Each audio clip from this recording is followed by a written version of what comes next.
Bulunaka, do you know that cybercrime is becoming a growing problem in Fiji? Cybercrime is defined as a crime in which a computer is the object of the crime, such as hacking and spamming. Cybercrime is also cyberbullying and using fake profiles to cause panic and spreading false news. If you're involved in this or know anyone who's committing these crimes, report them immediately. I'm Polly. And I'm Peter. We host the Traffic Jam Show on City FM. From 3 p.m. to 7 p.m. every weekday. Do the right thing.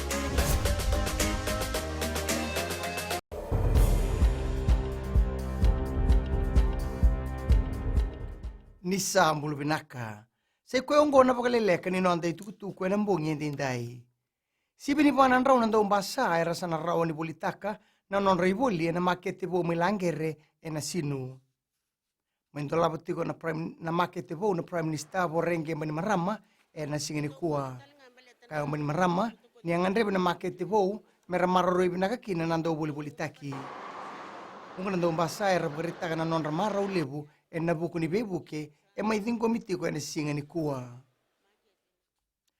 Na isau ni wakathatha ni Lambo Herald na sona bonu ebitilebu wakakina kandabu patulele kene tulau wakambauti nila kitara saratokani na $200 milioni na dola.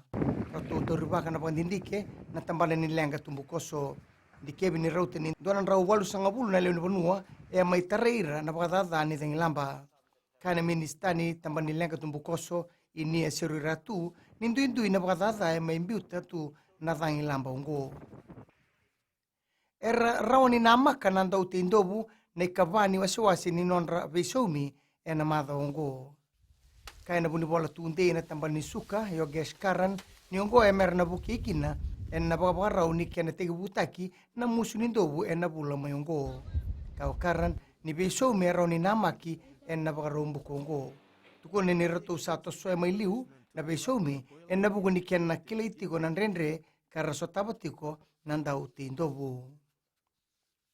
Kinangito, do talando ungito may nanonda matatimi ni ragabilo abitu nama ki menasenita nanona konitaraki ningito evanuatani.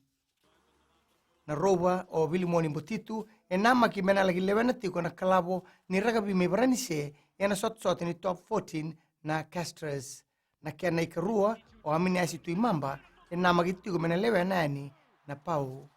Sa bandita kena tikilongo nandau ni bibatabuli ni timi ni biti o Gareth Beba. May dabekir na Vakaleleka ni nonda itukutuku na kena ikuri erano na sama siseni na Radio Fiji 1 kinambula FM. Di pagkating binaka.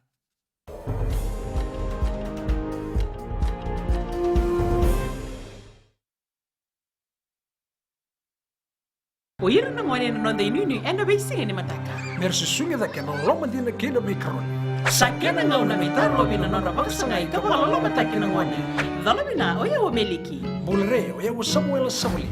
Nama kikirau ena be mataka. Boniti kena bakarombuka. Ni boy tini kalimana miniti me ono kina tini na kaloko.